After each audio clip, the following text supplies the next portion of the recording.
जब एक जिम्मेदार ओहदे पर बैठा शख्स ऐसी गैर जिम्मेदारी का मुजाहरा करेगा तो बच्चे क्या सीखेंगे।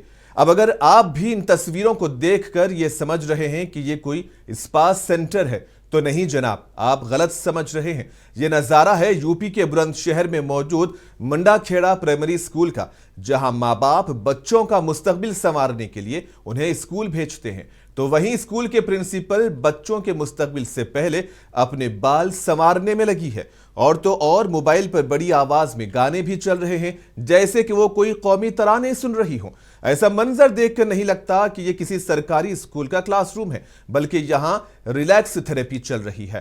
क्लास में बैठे कुछ बच्चे ये हरकत देखकर मुस्कुरा रहे हैं और फिर बात यहीं पर नहीं रुकी। जब वालिदैन शिकायत करने स्कूल पहुंचे तो प्रिंसिपल ने उनके साथ बदतमीजी की और डंडे से भी मारा। इसके बाद महकमे स्कूल ने इस पर सख्त एक्शन लेते हुए प्रिंसिपल को मुअत्तल कर दिया है और मामले की मजीद तफ्तीश की जाने लगी है।